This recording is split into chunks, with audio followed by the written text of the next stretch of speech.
የኢትዮጵያ ፌዴራል ፖሊስ ከሰሞኑ መነጋገሪያ በሆነው በኢሳያስ በላይ ግድያ እጅ የለበትም ሲል አስተባብሏል። የጥንቅራችን ትኩረት ነው። ጌታቸው ረዳ ያጋለጧቸው ባለስልጣናት አደጋ ላይ ናቸው ተብሏል። ሾለካውን ሰነድ የተመለከተ መረጃም ይዘናል። ከኤርትራ ወይንም ሻዕቢያ ጋር በግልጽ መገናኘት የቀጠሉት ህወሓት ሰዎች አነጋጋሪው የሚዲያ ሰው ስታሊን ገብረስላሴ ከአሜሪካ በቀጥታ ኤርትራ መግባቱ የብዙዎችን ትኩረት ስቧል። ዝርዝሩን እንመለስበታለን። በአዲስ አበባና በተለያዩ ከተሞች የሚገኙ አንዳንድ ሆስፒታሎች የሕክምና አገልግሎት መቋረጡ ተሰምቷል። ትግራይ ክልል እየፈተነን ነው ብሏል የሀገራዊ ምክክር ኮሚሽን። ከጄኔራል ታደሰ ወረደ ሹመት ማግስት ምን ዕድሎች ተፈጠሩ? እንመለስበታለን። ሌሎች ወቅታዊ ጉዳዮችም ተካተዋል። አክብሮታዊ ሰላምታችን በያላችሁበት ይድረስ። የተወደዳችሁ ሸገር ታይምስ ቤተሰቦች እንዴት ናችሁ? ለዚህ መረጃ ጥንቅራችን ተጀመረ። በመግቢያችን ላይ ያስተዋወቅናችሁን ጉዳዮች እንደሚከተለው በዝርዝር እንመለከታለን። አብራችሁን ቆዩ።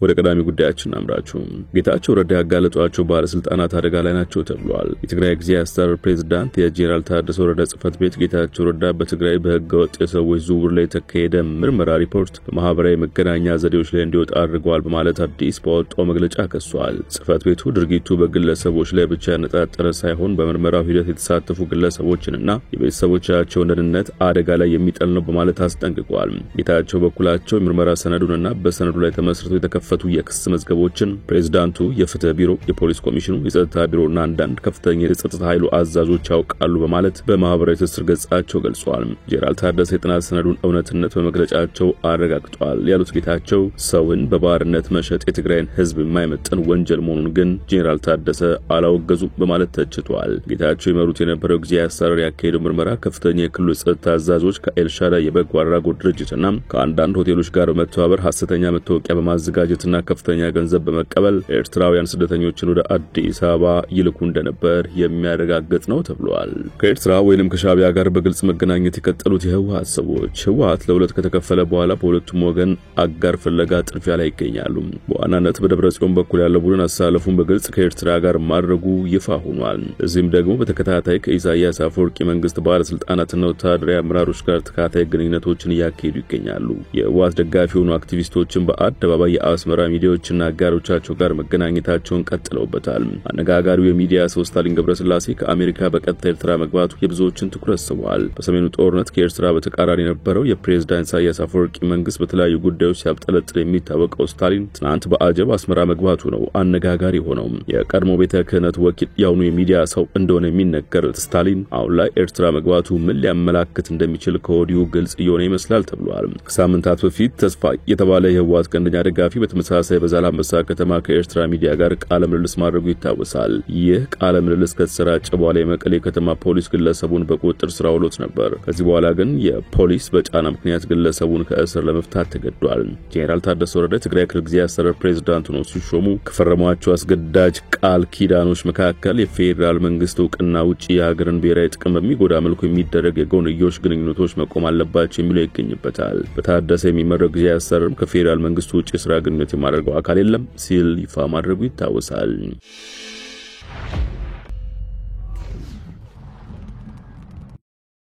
ወደላኛው ጉዳያችን አምራችሁ ሶስቱ ከፍተኛ ባለስልጣናት ሹመት። ሶስት ከፍተኛ የመንግስት ባለስልጣናት የኢትዮጵያ ኢንቨስትመንት ሆልዲንግ የዳይሬክተሮች ቦርድ አባል ሆነው ተሹመዋል። የኢትዮጵያ ኢንቨስትመንት ሆልዲንግስ ባወጣው መግለጫ የፕላንና ልማት ሚኒስትሯን ፍጹም አሰፋን፣ የፍትህ ሚኒስትሯን ሃና አሪያ ስላሴና የኢትዮጵያ ኢንቨስትመንት ኮሚሽነር ዘለቀ ተመስገን የዳይሬክተሮች ቦርድ አባል አድርጎ መሾሙን አስታውቋል። ተቋሙ እነዚህ ሶስት ከፍተኛ የመንግስት ባለስልጣናት በመንግስት በልማትና በኢንቨስትመንት ዘርፎች ያካበቱት ሰፊ ልምድና አመራር ኢትዮጵያ በስትራቴጂካዊና ተጽዕኖ ፈጣሪ ኢንቨስትመንቶች እንዲሁም በፖርቶፎሊዮ አሰራር የኢኮኖሚ ለውጥን በማፋጠን ረገድ ወሳኝ ሚና እንደሚጫወቱ ገልጿል። በአዲስ አበባና በተለያዩ ከተሞች በሚገኙ አንዳንድ ሆስፒታሎች የሕክምና አገልግሎት መቋረጡ ተሰምቷል። በመላ ሀገሪቱ የተጀመረው የጤና ባለሙያዎች ስራ ማቆም አድማ በቀጠለበት ትናንት ግንቦት 11 ቀን 2017 ዓ.ም የኢትዮጵያ የጤና ባለሙያዎች ንቅናቄ ሙሉ በሙሉ የስራ ማቆም አድማ ጥሪ ማስተላለፉን ተከትሎም በአዲስ አበባና በክልል ከተሞች የሚገኙ አንዳንድ ሆስፒታሎች የሕክምና አገልግሎቶች መስጠት ማቆማቸውን የተሰማው በኦሮሚያ ክልል ሰሜን ሸዋ ዞን ፍቼ ከተማ በሚገኘው የሰላሌ ዩኒቨርሲቲ ኮምፕሬሄንሲቭ ስፔሻላይዝድ ሆስፒታል የሚሰሩ አንድ የጤና ባለሙያ ለአዲስ ስታንዳርድ እንደተናገሩት በሆስፒታሉ ለሚገኙ አጠቃላይ ሐኪሞች ሙሉ በሙሉ የሥራ ማቆም አድማውን እየተሳተፉ ነው። ሌሎች የሰራተኛ አባላት ግን አሁንም እየሰሩ ናቸው ብለዋል። የአገር ውስጥ ዜና ምንጮች ማለዳ ላይ በሶስት ዋና ሆስፒታሎች ማለትም በዳግማዊ ሚኒሊክ ሪፈራል ሆስፒታል፣ በዘውዲቱ መታሰቢያ ሆስፒታል እና የካቲት 12 ሜዲካል ኮሌጅ ሆስፒታል ጉብኝት ማድረጋቸውን አስታውቀዋል። በዚህም የአገልግሎት መስተጓጎል በስፋት የተስተዋለ ሲሆን የተወሰኑ ድንገተኛ ሕክምና ክፍሎች ብቻ ስራቸውን ሲቀጥሉ ለመታዘብ ችለናል ባይ ናቸው። የጤና ሚኒስትሯ መቅደስ ዳባ ግን ትናንት ለብሔራዊ ጣቢያ በሰጡት ቃለ ምልልስ በአገሪቱ ሁሉም የጤና ማዕከላት የሕክምና አገልግሎት ሙያዊ ስነ ምግባሩ በጠበቀ መልኩ ቀጥሏል ሲሉ ተናግረው ነበር። ከዚሁ ጋር በተያያዘ የኦሮሚያ ክልል የጤና ባለሙያዎች ማህበር መላ አገሪቱ የሚገኙ የጤና ባለሙያዎች ያነሱትን የመብት ጥያቄ እንደሚደግፍ በጉዳዩ ዙሪያ ለመጀመሪያ ጊዜ ባወጣው መግለጫ አስታውቋል። መንግስት ገለልተኛ ካልሆኑ የጤና ባለሙያዎች ማህበራት ጋር በመወያየት ጉዳዩን ማድበስበስ እንዲያቆም የጠየቀው ማህበሩ የጤና ባለሙያዎች ህጋዊ ተወካዮቻቸውን እንዲመርጡና መንግስትም ለተወካዮቹ ጥበቃ እንዲያደርግ ጠይቋል። ማህበሩ መንግስት ከጤና ባለሙያዎች ተወካዮች ጋር የሚወያይ ቡድን እንዲያደራጅና ከመብት ጥያቄው ጋር በተያያዘ የታሰሩ የጤና ባለሙያዎችን ያለምንም ቅድመ ሁኔታ እንዲፈታም ጥሪ አቅርበዋል። የሀገራዊ ምክክር ኮሚሽን ትግራይ ክልል እየፈተነን ነው ብሏል። የሀገራዊ ምክክር ኮሚሽን በትግራይ ክልል የምክክር ሂደቱን ለማካሄድ አስቻይ ሁኔታ ለመኖሩን እንዲሁም ጫካ ያሉና በትጥቅ ትግል ውስጥ የሚገኙ አካላት በምክክሩ አለመሳተፋቸው ፈተና እንደሆነበት አስታውቋል። የኮሚሽኑ ቃል አቀባይ ጥበቡ ታደሰ በትግራይ ክልል የሀገራዊ ምክክር ሂደቱን ለማከናወን እስካሁን አስቻይ ሁኔታዎች አልተገኙም ሲሉ ተናግረዋል። ይህን ያሉት ኮሚሽኑ ለሀገራዊ ምክክር ውጤታማነት የዲጂታል ሚዲያው ሚና በሚል ርዕሰ ጉዳይ ከዲጂታል ሚዲያው ጋር በኃይሌ ግራንድ ባዘጋጀው የውይይት መድረክ ባደረጉት ንግግር ነው። በትግራይ ክልል በቅርቡ አዲስ ፕሬዝዳንት ተሹሟል። ይህ ሂደቱን በክልሉ ለማስጀመር አስቻይ ሁኔታን አልፈጠረም። መሰናክሎቹ ምንድናቸው የሚል ጥያቄ ለኮሚሽነር አምባይ ውጋቱ ቀርቦላቸውም ነበር። በምላሻቸውም የኮሚሽኑ ሂደት ሲጀመር ክልሉ በጦርነት ውስጥ ስለነበር ምን እንዳደረገ የመስማት እድል ክልሉ እንዳላገኘም ከጦርነት በኋላም በትራውማ ያለ ህዝብ ስለሆነ የመሰረተ ልማትና የሰላም ጥያቄ ታጠቁ ወገኖችን ማምጣትና የተለያዩ ጉዳዮች ስለነበሩ ወዲያውኑ ለማከናወን ጊዜ እንደወሰደ አስረድተዋል። አዲስ የትግራይ አመራር ከመመረጡ በፊት ከአስተዳደሩ ጋር አሁንም ለክልሉ ጊዜያዊ ፕሬዝዳንት ሌተናንት ጄኔራል ታደሰ ወረደን ጨምሮ ደብዳቤ መጻፉን ከሲቪክ ማህበራት የፖለቲካ ፓርቲዎች ጋር ኮሚሽኑ እንደተነጋገረ ለህወሓት ደብዳቤ እንደጻፈ ተገናኝተው ለመነጋገር ዝግጅት እንዳለ ገልጸዋል። ኮሚሽነሩ አክሎም ጊዜ ሁሉ ተቆጥሮ ተሰጥቶ በእነርሱ ሳይሆን በእኛ በኩል የቴክኒካል ጉዳይ ስላጋጠመ ለሌላ ጊዜ ቀጠሮ ይዘናል፣ ግንኙነቱ ይቀጥላል ብለዋል። የክልሉ ስጋቶች ምንድናቸው በሚል የቀረበው ጥያቄ ኮሚሽነሩ ስጋታቸው የፖለቲካ አለመረጋጋት ነው፣ ሰላም ወዲያው የሚመጣ ነገር አይደለምና ወደ ትናንት ውስጥ እንመለስ ይሆን የሚሉ ስጋቶች አሉ የሚል ምላሽ ሰጥቷል። የትግራይ ክልልን አጀንዳ የማሰባሰብ ሂደት ለማካሄድ ኮሚሽኑ እየሰራ መሆኑን የታጠቁ አካላት አሁንም አጀንዳዎቻቸውን ለማስገባት ዝግጅት ከሆኑ የኮሚሽኑ በር ክፍት መሆኑንም በአጽንኦት አሳስበዋል። ኮሚሽነር አምባይ ትግል ያዋጣናል ብለው ጫካ ውስጥ ያሉ እህት ወንድሞቻችን አሉ ብለው የዲጂታል ሲሉ የጠሩት ሚዲያ አካላት እነዚህ ወገኖች ወደ ምክክር እንዲመጡ አስተዋጽኦ እንዲያደርጉም አስገንዝበዋል።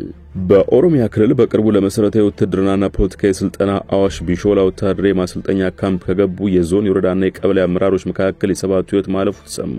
አብዛኞቹ ሟቾች ተጓዳኝ የጤና ችግር እንደነበረባቸው የጠቀሱት ምንጮች የሟቾችን ቤተሰቦች አስክሬኖች እንደተረከቡም ገልጸዋል። ምንጮቹ ሟቾቹ አመራሮች ከየትኛው ዞን ወረዳ ወይም ቀበሌ እንደሆኑ ግን ለጊዜው እንዳላጣሩ ለዋዜማ ነግረዋታል። በማሰልጠኛው የገቡ አመራሮች ከ17000 በላይ እንደሆኑና 200 ያሉ ከካምፑ አምልጠው እንደጠፉም ጠቁመዋል። ማሰልጠኛው የሚገኝበት አካባቢ ሞቃታማ፣ የመሰረታዊ ውትድርና ክህሎት ስልጠናው ከባድና ለሰልጣኞች የሚቀርበው ምግብ አነስተኛ እንደሆነም ተናግረዋል። 45 ቀናት የታሰበው ስልጠና በሰዎች ህይወት መጥፋት ሳቢያ በአንድ ወር ውስጥ ማለትም ግንቦት 21 እንዲጠናቀቅ እንደተወሰነም ዋዜማ ዘግባለች።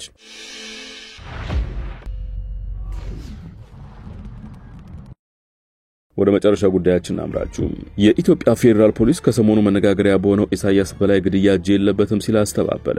የኢትዮጵያ ፌደራል ፖሊስ ዛሬ ረፋድ ባወጣው መግለጫ ኢሳያስ በላይ የተባለ ግለሰብ በምርመራ ክፍል ውስጥ ተገደለ ተብሎ በአንዳንድ ሚዲያዎች የተዘዋወረ የሚገኘው መረጃ ሐሰተኛ ነው ብለዋል። ፖሊስ እንደሚለው ከሆነ ኢሳያስ በላይ የተባለ ግለሰብ በምርመራ ክፍል ውስጥ አሰቃቂ በሆነ ሁኔታ ተገደለ ተብሎ በአንዳንድ ሚዲያዎች የተዘዋወረ የሚገኘው መረጃ ሐሰተኛ ነው። በወቅቱ ተገኝቷል ያለውን የሕክምና ማስረጃ ዋቢ ያደረገው ፖሊስ የግለሰቡ ሕይወት ያለፈው ያለፈው በግል ጤና ችግር ምክንያት ነው ብሏል። ለዚህም የወንጀል ምርመራ ጠቅላይ መምሪያ የሞቱ ምክንያት ለማረጋገጥ በወቅቱ የአስክሬን ምርመራ እንዲደረግ በደብዳቤ ዳግማዊ ሚኒሊክ ሪፈራል ሆስፒታልን ጠይቆ ሆስፒታሉም ሚያዝያ 16 ቀን 2016 ዓ.ም በላከው የአስክሬን ምርመራ ውጤት በአካሉ ላይ የደረሰ ምንም ውጫዊ ጉዳት የሌለ መሆኑና የግለሰቡ ሞት በሳምባ ምች በሽታ ምክንያት የደም ዝውውሩና የትንፋሽ ስርዓቱ ማቆሙ እንደሆነ ለኢትዮጵያ ፌደራል ፖሊስ አረጋግጧል ባይንም የኢትዮጵያ ፌደራል ፖሊስ የግለሰቡ አሟሟት እውነታው ይህ ሆኖ ሳለ የፖሊስን መልካም ስም ለማጉደፍ በየትኛውም ቦታ ሆኖ በዚህ መልኩ ሐሰተኛ መረጃዎችን እየፈጠሩ የሚያሰራጩ የሚዲያ አካላት ላይ ህጋዊ እርምጃ ወስዳለሁ ብለዋል።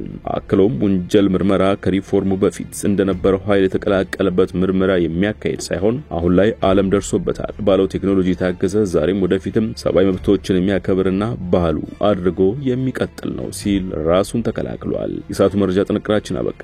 በያላችሁበት ሰናይ ጊዜ